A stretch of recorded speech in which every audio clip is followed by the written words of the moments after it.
Hello,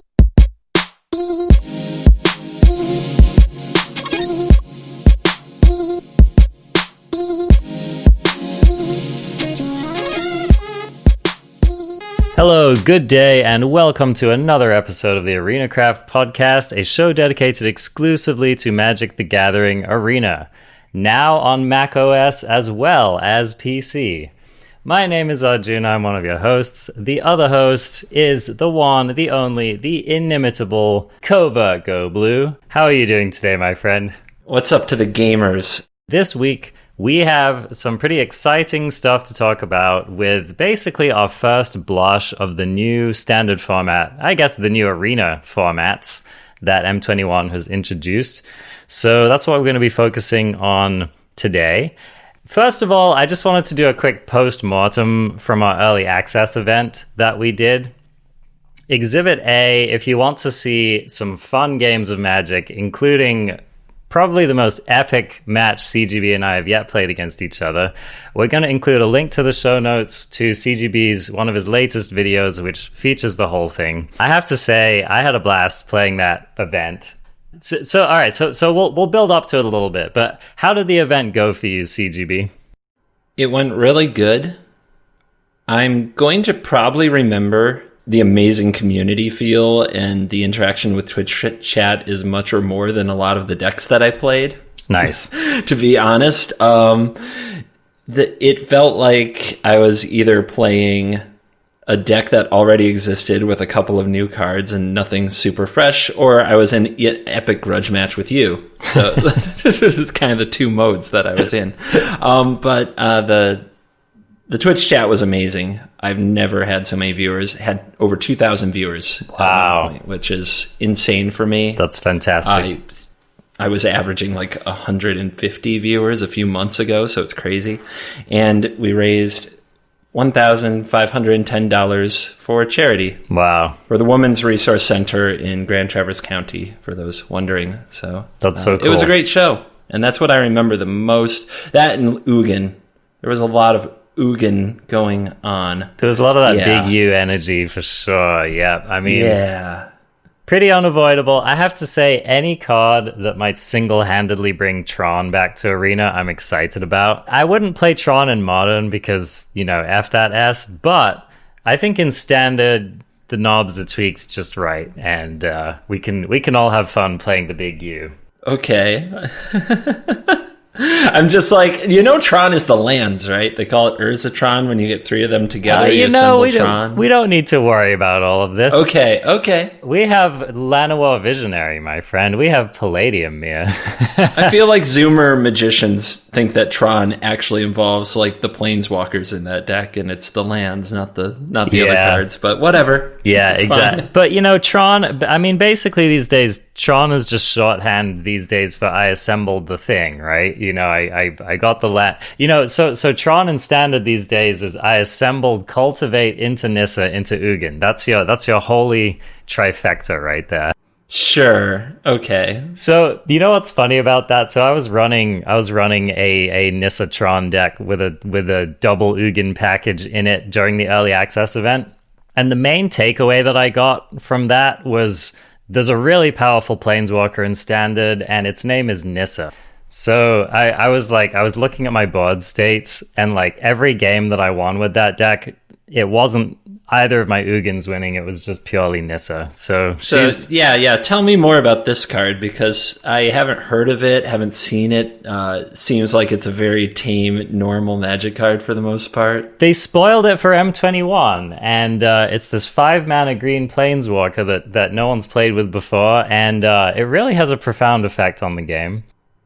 Would you say it shakes the game? Would you say it possibly shakes the world? I think we need to upgrade it to Nissa Rocks My World, because that's that's pretty much what's going on these days. So yeah, Nissa confirmed, still good in Standard, especially when you're using her to power out the big Ugin.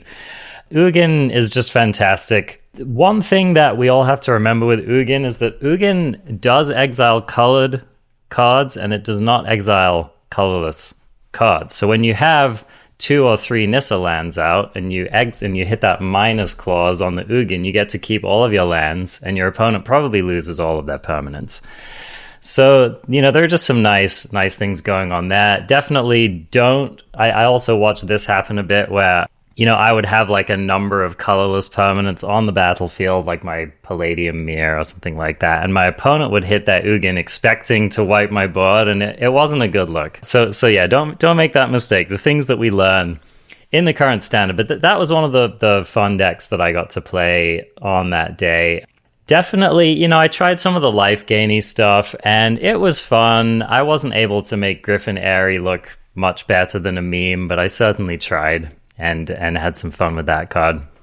To be honest, I will say that the most fun that I had all day was playing Shrines in Standard. Freaking Shrines, dude. So why don't we talk about this match, because this is pretty rad. So I'm just tootling along, playing my Shrines deck, and all of a sudden chat is like, CGB. And I was like, what about CGB? Yeah, he's a great guy. What about him? And they were like, no, CGB. And it took me like almost a minute to realize that I was playing against you in this game.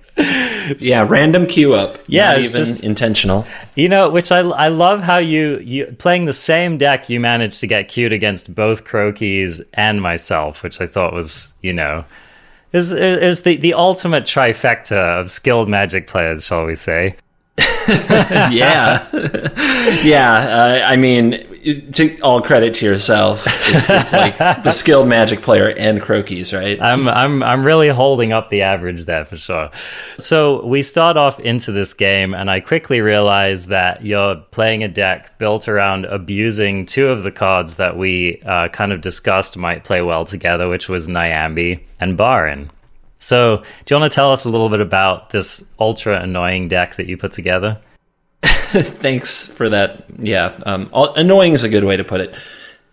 Again, the YouTube video will be in the show notes for those who want to watch it, but it's a blue-white blink deck just cranked up to 11. It's a Yorion deck, and it has, like, Baron and Nyambi just kind of crank the blinking to the next level, because you can bounce your Baron and then bounce something else. You can bounce your Yorion and bounce everything.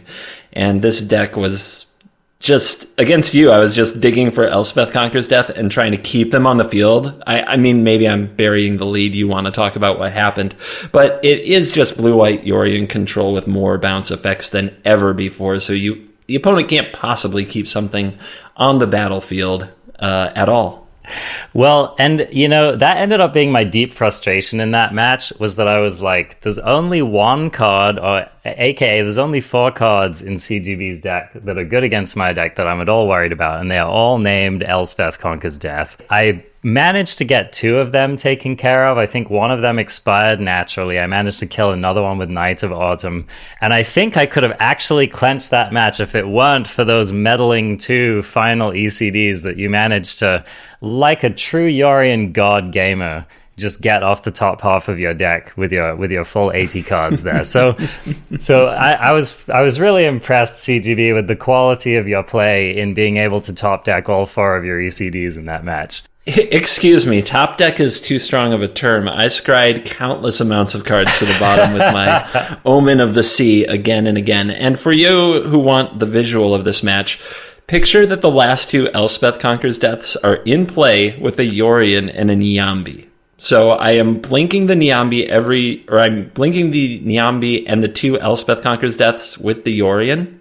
And then Nyambi is returning the Yorion so I can do it again next turn. So these ECDs are never going to expire. Like, they're just being blinked every single turn and never getting anything back, so that if you make the mistake of casting anything that is 3 or more, it will get exiled. And you even have to pay 4 more mana to cast it in the first place. And I was sure to tell chat, because I remember your episode with Danny West before I was the official co-host. Oh my god. That Elspeth Conquers Death. Well, let's revisit. Is it still your most hated card? I think he literally has his hand on it. His head is in his hands on the desk right now. For those of you who, of course, cannot see this visual. Certainly from Theros Beyond Death, without a doubt. Most hated card. I make my contention that Elspeth Conquers Death is the best card printed in Theros Beyond Death. And I think that you demonstrated why, because its ability to deal with literally any problematic permanent that costs 3 or more mana, apart from the hexproof ones, which was the only card that I managed to keep on the battlefield against you, apart from my 1 and 2 mana shrines, was my Dream Trawler. So yeah, I think the combination of ECD and Yorion is just like, I don't know, man. To be honest, it's one of the reasons why I was calling for a Yorion ban with the last series of bans, because I was like, man, this is just, I don't know, Yorion's a messed up Magic card. I'm alright dealing with ECD the normal way, which is like your opponent plays it, and then maybe if they get lucky, they bounce it with a Teferi. I'm like, okay, I can hang with that, but once the Yorioning starts, it gets a bit much for me. And so I did eventually succumb to CGB, but I won't spoil the game. You should go and watch it. It was quite an epic match, and I have to say, I think there were a few turns in the mid game where I was making you sweat with my Shrines deck. I was sweating, and I was also making sure to talk about the stakes, and I knew how badly this podcast would go for me, quite frankly, if I drop that game. But also, that game doesn't end the way that you are kind of. Anyway, go watch it. Yeah, it has a surprise twist, so go check that out. Definitely a banger for sure. All right, well, so that was the early access event. Why don't we move along to talking about what we've been seeing so far in Standard? Now, we were starting to talk about this before the show, and I thought that I would just get into it because it sounds like you and I have had very different experiences testing the format so far. Yesterday, I fired up my stream, I threw together a green-white counters deck, and, just jumped into the best of 1 queue in Mythic, just to see what was happening on the ladder. And it was like, I mean, I didn't play against the same 2 decks pretty much the whole session. Maybe Mono Red was the only deck that I recognized as being the same deck. And so it was cool. It was really wonderful to see that kind of, it still felt like day one of the format, so to speak, but it also made it a little bit harder for me to really like get my finger on the pulse of what was happening on the ladder. Now, maybe if I'd played some best of 3, I could have gotten a little bit more of a feel for the archetypes, but most of what I'm going to talk about today on the show is basically just what I've observed from people sharing on Twitter, watching some other people's streams on Twitch, because frankly, all of my games have just been like just wildly all over the map. Wow. Okay, yeah, that hasn't been my experience. Same ladder as you, same rank too. I'm playing in Mythic and Best of 1, and I took the launch day off of playing in ranked because everything was crashing. What is it with their launch days? Like, they are never ready for launch day, right? Like, when's the last time a launch day went by? Okay. So I never play ranked on launch day just because I just don't want the stress of, like, if I'm disconnecting, trying to get back in a ranked game.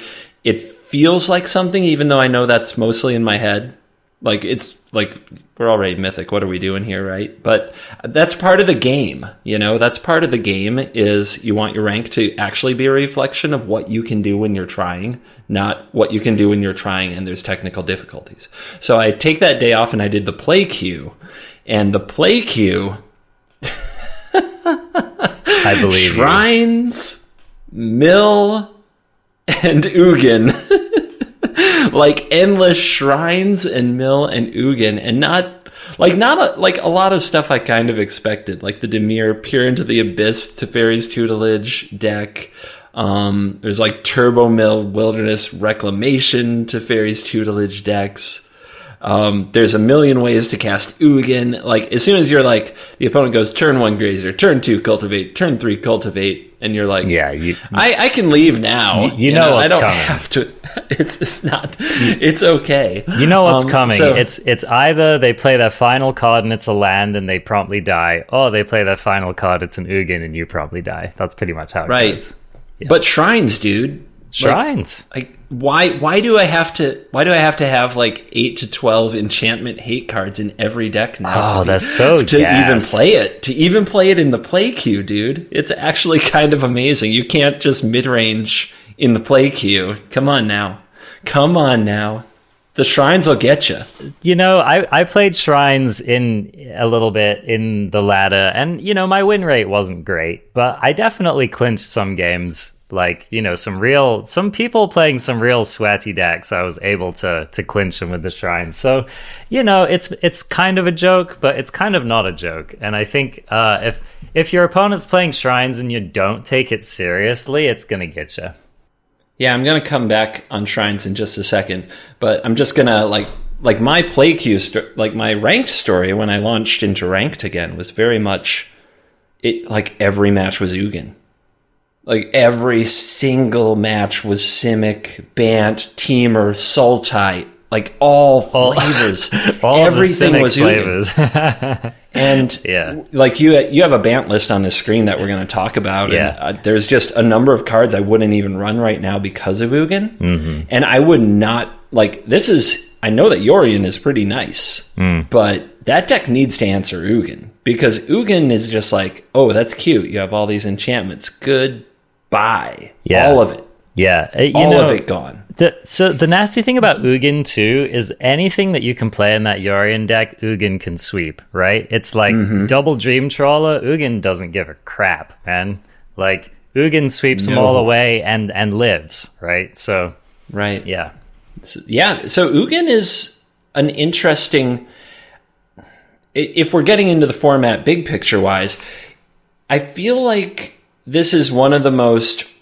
This is a set that has so many Robins and a Batman, or like for the WWE fans, 1,000,000 Marty Jannetty's and 1 Shawn Michaels. Like there's a ton of role players and enablers in this set. Yeah. But there's only one card that is a new way to win the frickin' game, and everything else is kind of what we've already experienced in this format for the last several months. It feels like a year we've been playing this format.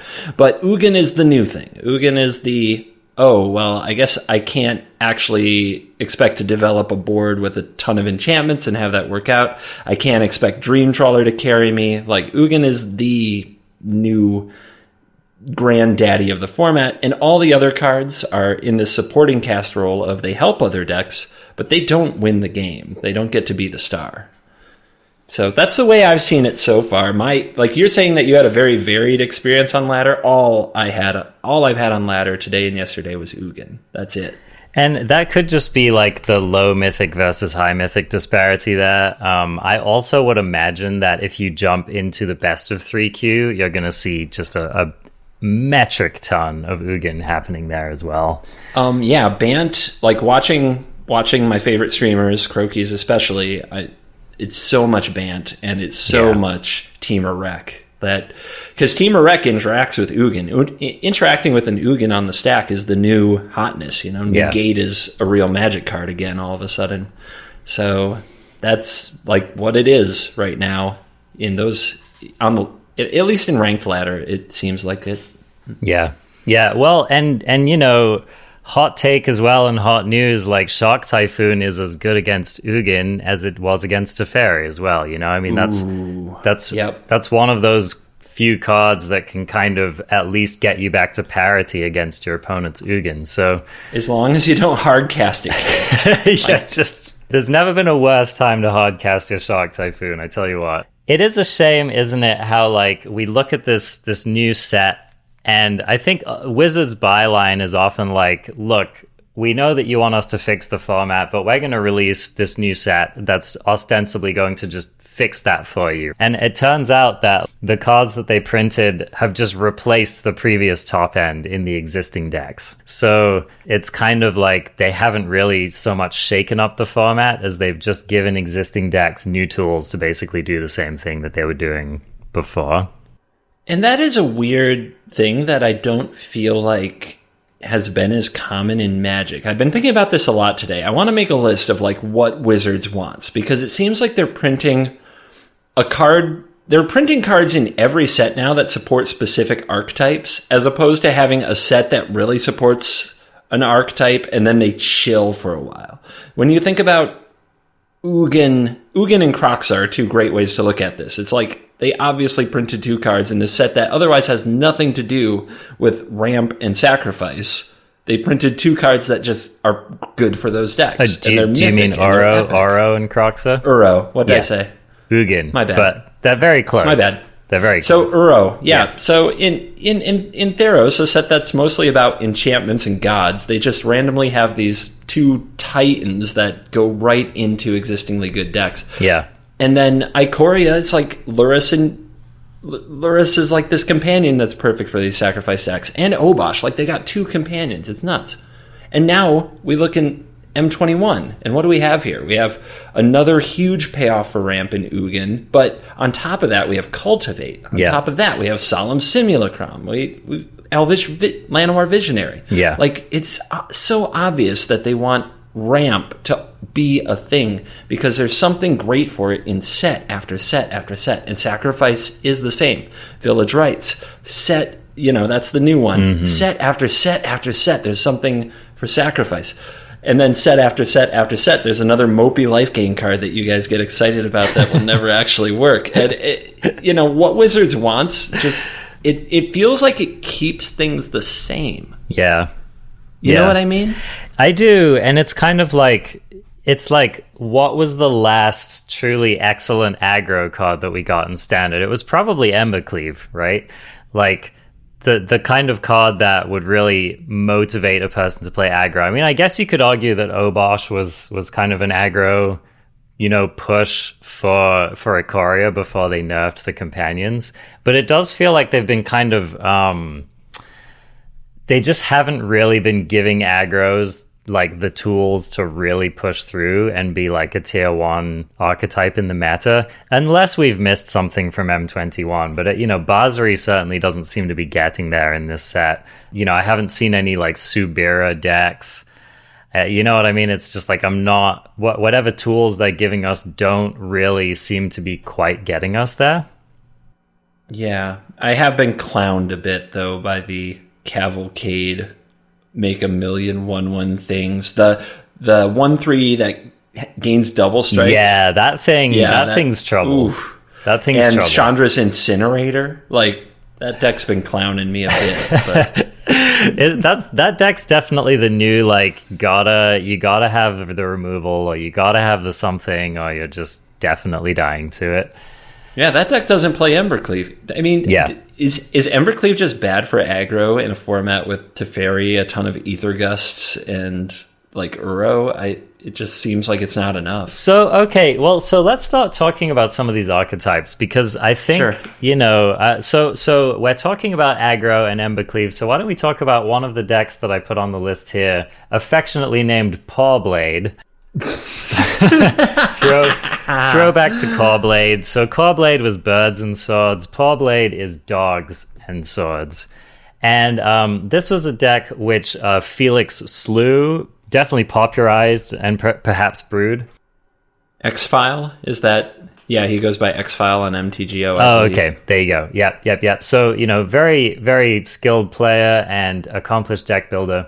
And he put together this deck, and it features some of the cool cards from this new set, including Alpine Huntmaster, which is, actually just a very solid 3-for-1. Also features... I mean, it's a new card. Do we want to tell people what they do?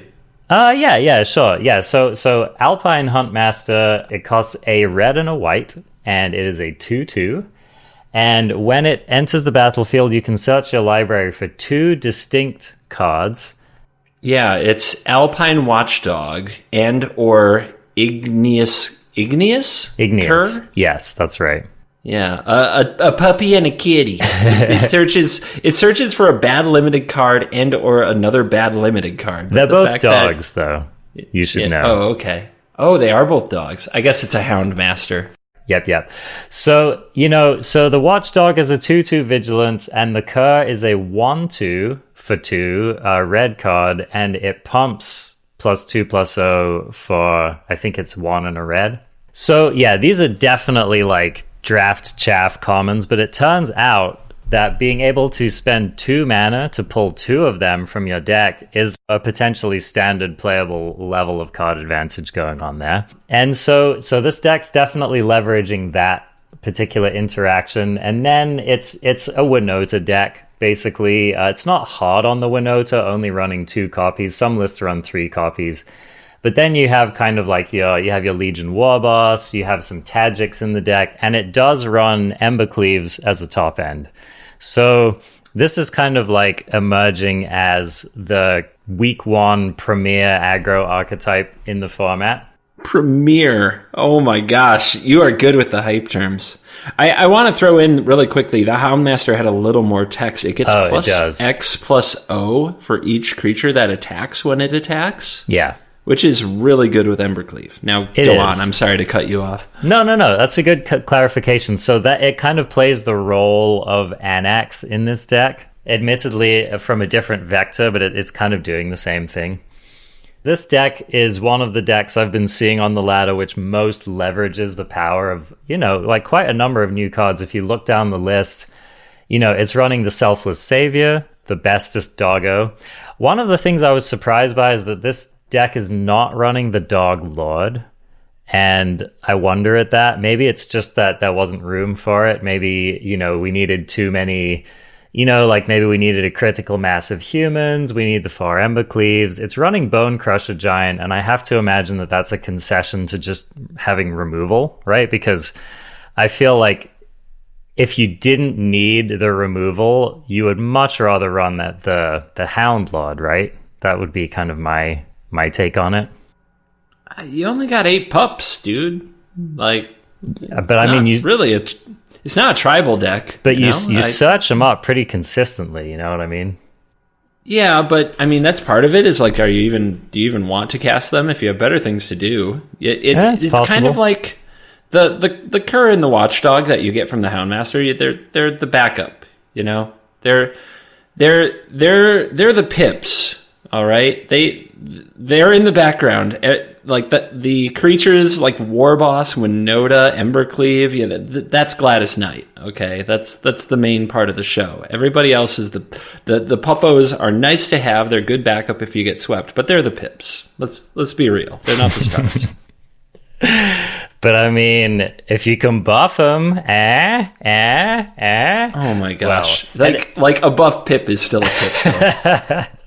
So, at any rate, this deck seems like a lot of fun. I would definitely try it out, especially since if like for example, if you're the kind of person who doesn't have a million rare and mythic wild cards lying around from the previous set, you need to spend no new rares to get this deck. So you can just throw a bunch of commons and uncommons from the new set and have, a fairly competitive aggro deck on your hands. So have you played this? I have not played this myself. I was watching it being played on the CFB showdown that was happening today. Yeah, we might have watched it. We might have watched the same match. Go on. Yeah, exactly. And it did get trounced a little bit by the Orzhov Yorion deck. It just kind of outvalued it. But I think that this deck can definitely have some pretty explosive sequences. Putting Embercleave and Winota in the same deck, you really get that kind of rolling the dice aspect of your deck where like you have these turn 3s and turn 4s that are just utterly explosive and dominant and game ending. But then, if your opponent's able to sweep your board or control your early aggression, then cards like Embercleave and Winota can end up looking pretty impotent in your hand. So I think that the deck suffers from that kind of swinginess. Right. I have thrown this deck into Arena. I have all these cards. Please do announce. I'm so ready to go now. I'm so ready to play my aggro Winota doggy deck. Do you mean to tell me, CGB, that you actually have draft cards in your collection? I actually do, because you can't remove them from all the packs I have to pointlessly throw money at. And I will have you know, I did 4 drafts today. You did 4 drafts? I did. You heard it here first, folks. Collective record 0-12. Okay.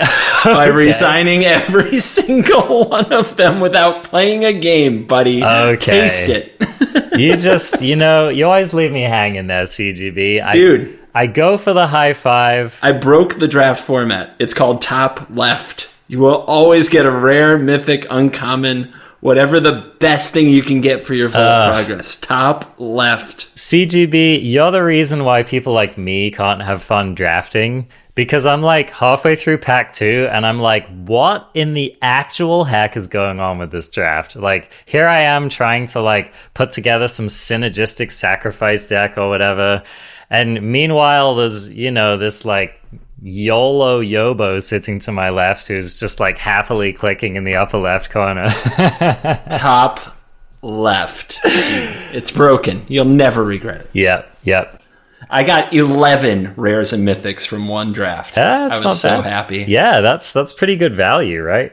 All right, cool. So that's one of the decks that you could possibly be playing. Why don't we talk about this particular Bant Ramp Ugin deck here just a little bit? Do you wanna kind of take us through the guts of this deck? Yeah, so we're looking at Yeoman 5's Bant Ramp, as he calls it, 1.5.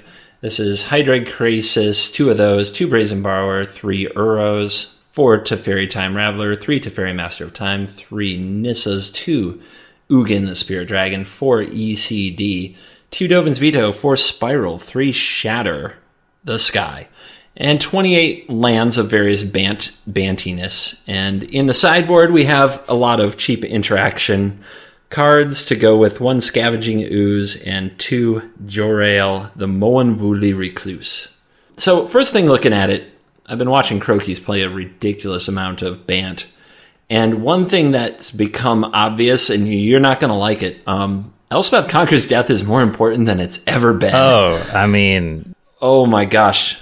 Easily. That is part of the thing going on with these Ugin decks, is you have to have a plan against the other Ugin decks, and the person with ECD against the person without it or with less of them in their Ugin deck is severely disadvantaged, because it's one of the cleaner, better ways to just manage the opponent's Ugin, and then it threatens to get back your Ugin if they don't deal with it. So, for example, I thought like Simic Ramp might be okay, right? You could play Mass Manipulation with Hydreigon Krasis and Ugin as your top end. It's not okay. Elspeth Conquers Death just runs you right out of there. Another thing I want to point out on this deck, the Jorael Moanvuli Recluse. I like that card. It's exactly what I thought it would be for a good sideboard juke. Crokies has been running it in the main. When you get to just make a 2/2 cat to every single one of your effects that says draw a card, like Teferi Time Raveler, for example, and Uro, that's pretty nuts. Pretty strong. But the problem is it's only strong against normal decks. Do you know what I mean? Mm-hmm. Like, it's not good in the Ugin mirror. Not really. Because you can make all the 2/2s you want. They're eventually just getting kicked off the board by the Spirit Dragon or something more powerful in general going on, getting outclassed by Nissa's 3/3s, etc. And that's why I think the card is right at home. I recorded today a Bant Ramp version where the main thing I wanted to test was this card, the Recluse. And I had 3 in the main deck. Just never mattered. I was just constantly trying to win an Ugin arms race, so this card didn't matter. So it requires a meta where the opponent tries to do weird stuff, like attack you with creatures and worry about the battlefield. And then this card is good, but I think it belongs in the sideboard for now. Another card that Crokies has been high on is Scavenging Ooze, and I have seen that card look amazing in the mirrors, because if you have Ooze and your opponent doesn't, their ECDs don't matter as much, and their Uros do nothing. So, yeah. And yeah, I think Ooze is like the ultimate tech against one of these Bant decks, I think, because like, how do they get rid of it? The only cards I can see in these decks that get rid of it, the Shatter the Skies, Ugin, of course, and then maybe like Glass Casket from the sideboard. Yeah, it's actually a lot harder to deal with than it looks. Yeah, and totally. It's like, if you're the player who ends up with a stocked graveyard and your opponent does not, then yeah, you're easily going to win that matchup. So Skooz, proving its power against these more controlling decks. as well as being very good against, the cat oven decks and quite passable against the aggro decks. So definitely just a super solid role player in the format, like we expected. It's good to see, and it is something that I think we have to explore more with Ooze in decks that seem like they don't want to be value decks because you just don't want to lose to Uro and you don't want to lose to the Elspeth Conquers Death Chapter 3. So you might want mono green, Gruul, decks like this. Probably need to explore doing some scavenging, doing some oozing about. Yeah, solid role player, super happy to have it in the format, and I think just kind of a balanced power level card as well. All right, so let's talk about one of these such decks that you might consider running the Ooze in. Now, another archetype which we've been seeing on the ladder as kind of like a viable mid-range aggro plan is this kind of Selesnya counters thing. Now, of course, I have a predilection for the mono green, and so any mono green mage was going to look at Conclave Mentor and, Basri's Lieutenant as two cards that could fit very well into the kind of strategy that Are you sure a mono green mage doesn't look at them and say, "Ew, other colors"? Gross. Well, okay, so we'll get into that. We'll get into that. Okay, go on. So this is like the jealous girlfriend meme, right? Well, like.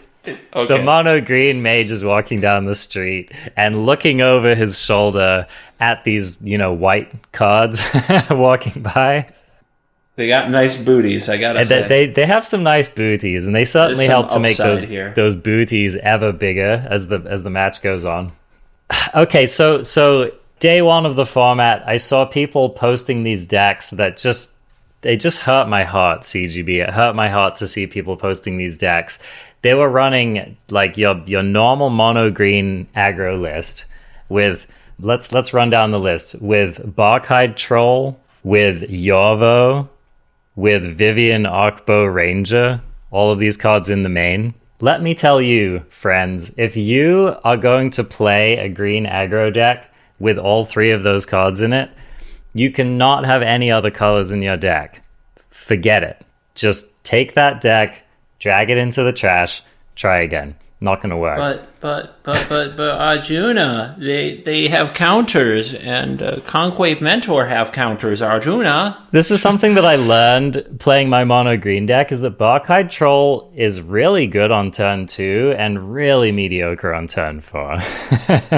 If you play any of these creatures off curve, you feel like you've already lost the game. So the first thing that I did when I was putting together a Selesnya counters list was I took every single triple pip card in the deck and just tossed it right out. The next thing that I did was I made sure that the only cards in the deck that did have double pips in them were cards that you would want to play probably turn 4 or later. So I came up with a list, which is by no means, like a definitive way to build this deck, but this is just kind of what I was working with. And it does take the guts of the mono green deck. So we're running 4 Pelt Collector, 4 Stonecoil Serpent, 2 Voracious Hydra, which is one of the one of the big payoffs for the Mentor, 3 Ram Through, 3 Scavenging Ooze main, 4 Wildborn Preserver, 4 Conclave Mentor, 3 Watley's Raptor, 3 Basri's Lieutenant, 3 Gemrazor, and 3 Questing Beasts. Now, these are just kind of numbers that I pulled out of my big butt.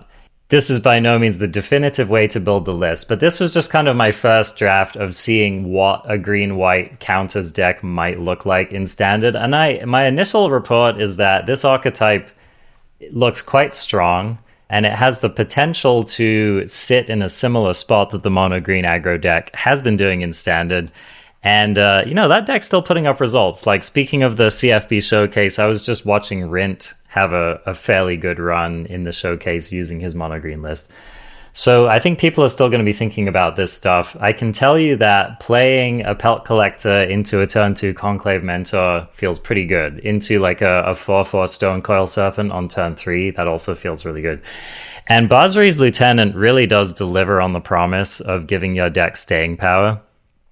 So, like, I think that Basri's Lieutenant is definitely a card to keep your eye on. Like, it did a lot of work for me in these matchups. Now, granted, none of this is going to matter if your opponent gets to Ugin territory, so the main plan with this deck is just to kill him before that happens. So when I look at this deck, because I just put out a video with the Conclave Mentor quote-unquote deck, and yours is quite a bit different from mine, so I have questions. Yeah, lay it on me.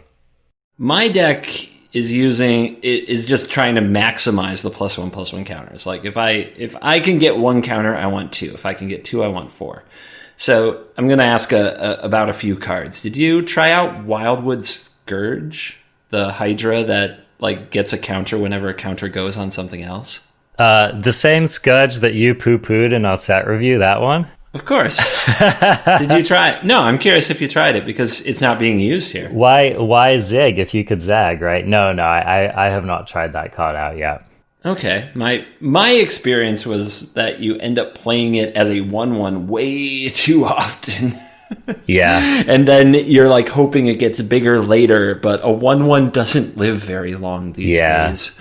And even if it starts getting bigger, it's like usually the next turn you play one thing and now you have a 2/2.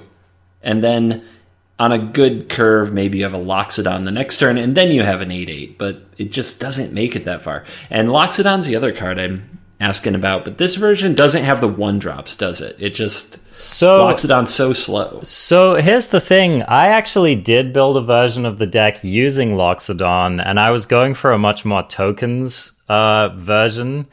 And I was trying out, I'm not saying it's good, people, I'm not saying it's good, but I was trying out that card from, boy, why am I forgetting the name of it? It's a 2/2 that gets a +1/+1 counter for each token that enters the battlefield under your control. Something champion. Woodland champion. Yeah, Woodland champion, exactly. So I was trying out a list that was playing like Raise the Alarm. I had a couple of Bazaries. I had a couple of other ways to make tokens. I had the champion. I had the Loxodon. And that deck was definitely, it was not epic. It suffered from all the usual problems with Loxodon, which is like when you draw Loxodon, your Loxodon deck feels amazing. And when you don't, it can feel pretty impotent. I feel like Loxodon got a lot just worse as the tempo of the format got worse, because now if you take a turn off from attacking, it feels like winning is a mile away. Yes, right? That's such a good point, CGB. I had so many board states when I had the Loxodon in my hand, but I just couldn't cast it because I, A, either needed to attack to press the advantage, or B, wanted to block, right? So, yeah, Loxodon, you know, it's been feeling like a liability. I mean, I did have these amazing turns where, you know, you have a Conclave Mentor out and you Loxodon and, you know, you feel like a god and you win that game. But yeah, it's iffy. So yeah, and definitely a deck like this is way too mid-rangey to consider playing a Loxodon for sure.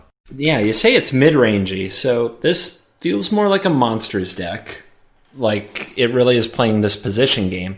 Did you try Growth Chamber Guardian? Because the first thing I see is I don't get the Wildborn Preservers because it seems mana intensive, and Growth Chamber Guardian seems like a lot of value there. Did you try it? Listeners might remember from my discussion with Rint, but Growth Chamber Guardian is probably my least favorite green stompy card that has been printed. Okay. Blind spot located. Got it. It's a blind spot. more like microscope disproven card, in my opinion. I mean, our preeminent mono green mage Rint has deigned to cut the Growth Chamber Guardians from his Great Henge deck. So if that tells you anything about the power or lack thereof. I could go on for a long time about why I don't like Growth Chamber Guardian, but the TLDR is I think that card is ass. Okay. I'll give it a try. We'll see what happens. Give it a try. See what you think about it. I mean, this is definitely a first draft of the deck. I'll put a link to this in the show notes. No, it's not. Come on, you've put hours of contemplation and potential gaming thoughts into this deck. Don't lie to me. Don't lie to the people. Well, here's the thing. I've put literally weeks of my life into the mono green deck, and so this was like keeping as much of that deck as I could while getting these good white cards into it. So that's basically what you're seeing here, CGB, is I was like, if I put these good white cards into my deck what are the cards I need to cut to make room for them, and that's it. So that's kind of where we've gotten.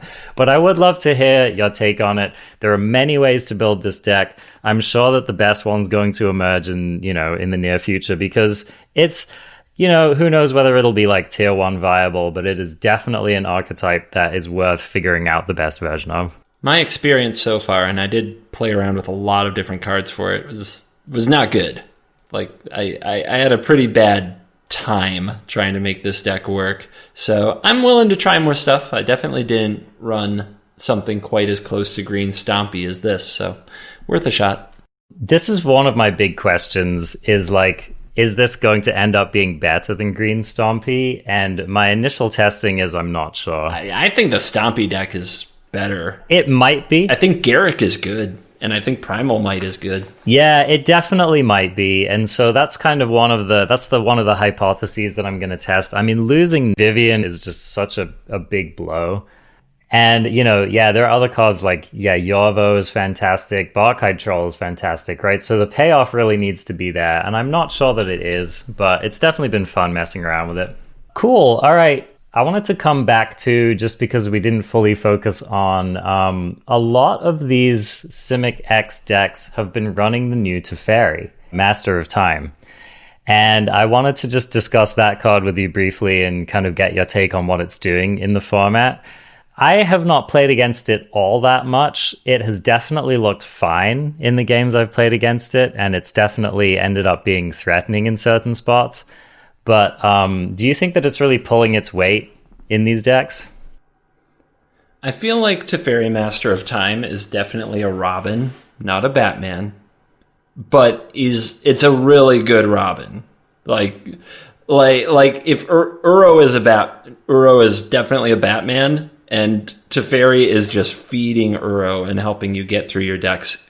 Teferi continues to play into this trend in Magic where we run a huge land count, because if you miss a land, you're dead. But you need all your cards. If you run that many lands, all your cards have to replace themselves and draw more cards, or else you'll run out of spells. But Teferi just replaces them for you, and usually at the rate of 2 every turn cycle, unless the opponent does something about it. Teferi Master of Time is the second Teferi to just dunk on Embercleave. Just absolutely dunk on that card, because whatever you Embercleave, he just phases it. Yeah. It's absolutely gross. So another bad thing going on for the mono red, trying to keep all these evil mid-range ramp and control decks in check and just failing to do it. Oh, I'm so sad. Can you tell? Now, let me ask you this, though. Because I know this is going to come up. If your ramp deck goes turn 3 Teferi into turn 4 Teferi, is that enough to stem the bleeding? Is that enough to justify the place of those planeswalkers in their deck? Because I imagine that, if the red mage has managed to get a couple of, if they curve out their usual 1-drop into 2-drop into 3-drop, or 2, a 1-drop and a 2-drop on turn 3, don't they just tempo your Teferis out ultimately, or is it enough? Well, killing the Teferi isn't even their goal. I mean, it definitely depends on the context, but think about the line that you just described. If you play turn 3 Teferi and bounce if they went first, their 3-drop. If they went second, their 2-drop. They play something again, and then they kill the Teferi, and they get him for 2 points of damage. You're probably at 14, 12 at the lowest, unless they did the double fervent champion thing. The next turn you play Master of Time, you plus that, you say go. This is the turn they want to play Torbran or Embercleave. Both of those are at least reasonably answered by Master of Time to give you another turn. Now, the real question is, what are you going to do with your next turn? If you are the player who used Master of Time to phase out the Embercleave creature, and this is where it gets complicated. This is where it gets awkward. Because if your next play is a Shatter the Sky, or an Elspeth Conquers Death, and you use Teferi to phase out the opponent's creature, it just comes back. It dodges those things. So it's almost and this is what I found playing with Master of Time, and the thing that I think most people are going to have to figure out, it's the threat of the phase that matters, not actually doing it. Most of the time, I let them figure out their attacks. I let their damage go through. I let them kill the Teferi if they attacked it with enough. You know what I mean? Yeah. And then they didn't play their Embercleave, or their Torbrand is sitting on the battlefield, but they threw resources at Teferi instead of my face, right? And then I untap and I ECD, and then you shatter or something. Yep. Yeah, okay. Yep. Yeah. Yep. I like that. And that is the thing about the card, is that like you have so many options with it. A Planeswalker that loots twice for you and slows your opponent down is often the only thing that one of these Bant decks needs to get to the mid game. The deck's not trying to win on the early turns. The deck's just trying to get to like 6, 7, 8 mana and just build like an insurmountable mana advantage. Yeah. Let me tell you another great thing about the Master of Time for Best of One, for you Best of One gamers out there. Normally, I hate running cards like that are too narrow in my Best of One decks because I have nothing to do with them if I draw them in the wrong matchup. Master of Time gladly turns them into fresh cards again and again and again. So like I have a Dimir deck right now, right? Normally in Dimir, I'm stuck with pretty bad answers, quite honestly. I can't really spend a lot of spots in my Dimir deck to deal with enchantments, artifacts, graveyards, expensive cards, Ugin, all these things. But then I realized, well, if I'm playing 4 Teferi Master of Time, I can run 2 Grafdigger's Cage. I can run 2 Aether Gust. I can run 2 Disdainful Stroke. I can run 2 Negate. All these cards that would normally be terrible. And Teferi just either helps you get to them or just pitches them when they suck. And you haven't lived until you have thrown down the Turtle and Grafdigger's Cage and had the opponent just like look at their Witch's Oven deck and just scoop. Turn 1 kill in Mythic with Grafdigger's Cage. I love that. I love like turn 1 on the play, boom, Grafdigger's Cage, and your Cat Oven opponent's just like nuts. Well, it's way more effective on the draw, of course, because they already have their cat on the field in their hand, and that's the only reason they kept. But it's great. It's wonderful. That's awesome. I think that changes because when Chemister's Insight wasn't too slow, when Chemister's Insight was a good card for the format, you could run these narrow cards in your Esper decks because you could always discard them to jumpstart Insight. Teferi brings it back at a power level that is current Magic. It's not the backbone of your deck, but it's a crucial role player. And how often are you just like pitching an Ugin to the Teferi because you're going to get it back later with an ECD? Is that like a common play pattern as well?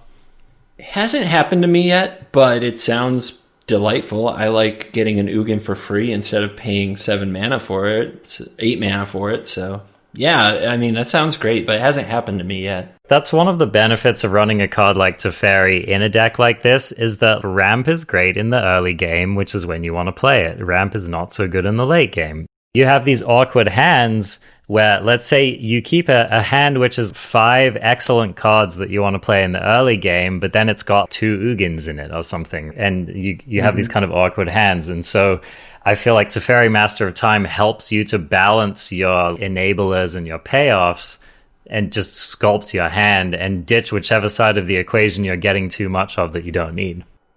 Yeah, that's a perfect way to put it. Absolutely. Cool. All right, so we're getting to around the hour here. I just wanted to talk about a few individual cards that we had discussed on the podcast and give us a little gloating and rub-in potential here. Okay. Because what fun is life if you can't razzle your friends, right? So right before we hopped on this podcast, CGB, I was happening to watch the CFB Showdown, and I was watching a Team Erect player cast Soulseer in a featured match in a competitive game of Arena. What does this card even do? Hold on. Soulseer, my friend, is the 2 and a red instant that deals 5 damage to a creature or planeswalker, which you told me was going to be flagrantly unplayable in standard. It is. I mean, I'm not saying you can't put it in a deck and cast it. I'm just saying I had to throw that one in your face. However, what were they soul-searing? What were they doing with it? Oh, they were killing the wolf, my friend. It was excellent. The wolf. The wolf? The Flash Wolf. Okay. I just okay, fine. It's like that's okay, I guess. Why not Essence Scatter? I don't understand. It's a versatile answer. So this is the nice thing, right? A removal spell which can kill both your opponent's resolved Teferi and your opponent's resolved Nightpack Ambusher. That's pretty strong, right? Especially in a deck that has approximately 1 billion mana and doesn't really care about the mana cost, which does describe Temur Rec. So I think that's pretty good, right? If your one spell can kill Yorion, Teferi, Narset, Ambusher, I don't know. Anyway, we'll see if that card sees more play in Standard. Now, in the match right after that, I got to have it rubbed in my face as I watched Rint cast Primal Might twice out of his mono green deck. Seemed pretty good. So, seemed pretty good. Primal Might is definitely showing up in these decks. Rint said one of the best reasons to run Primal Might in your deck is that it allows you to beat the opponent's turn 2 priest. Yep. On the draw, right? Yep. So if you go Llanowar Elf turn 1, and then on their turn 2 they play priest, you can on your turn 2 buff your... Any 1-mana 1/1, to be clear. It doesn't have to be a Llanowar Elf. Sorry, it's not Llanowar, it's Pelt Collector, right? You play your Pelt Collector, and then on turn 2 you buff it with the Primal Might. Take out the priest. So that's a nice little bit of tech that you can run in Standard. Now for the next one, I have actually seen some of these sacrificey lists running like 1 or 2 copies of Veto the Dusk Rose. So that's another rub-in that I have to give for you, my friend. I refuse to accept that one. I have not seen this. I've witnessed none of this. Oh, man. I have not lost to this card. I've had it played against me probably 50 times by now. Hasn't come close to hurting me. It's been kind of a laughing time. So I can't stand for it yet. You can neither confirm nor deny the efficacy of Veto in Standard. So, okay, can I interest you in... I have seen a number of Gruul decks running Terror of the Peaks in Standard. Like, is this card actually a thing? Were they good? Did it go well? Well, okay. Hard to say. It definitely had a profound effect on the board state. One of the most threatening things that I saw was Terror of the Peaks deck running the Rakdos Titan Kroxa. Sure. So that's a cheap way to deal some damage. That's a 2-mana, basically lava axe. More than that, right? If they don't have a non-land to discard, that's 9 damage. 9 damage. That's 9 damage to the face.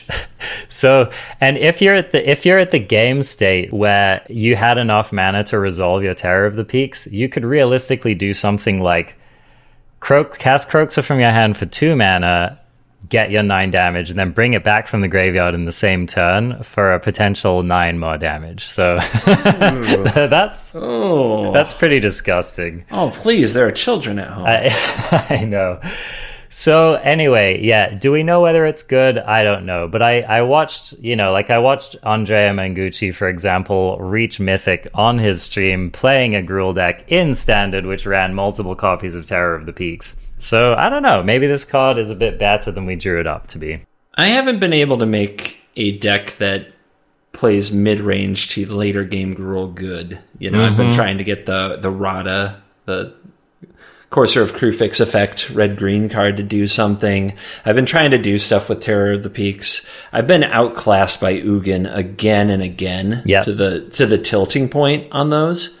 But I've got a few more tricks in mind for Terror of the Peaks. I'm not finished with that card yet. Well, it's possible that it could actually be a role player out of the sideboard in certain matchups where it just utterly dunks on the opponent. So I think the go hards that I want to try, I think that the card, if you're casting it for 5 mana, hoping to untap with it and have it do a thing, is not enough.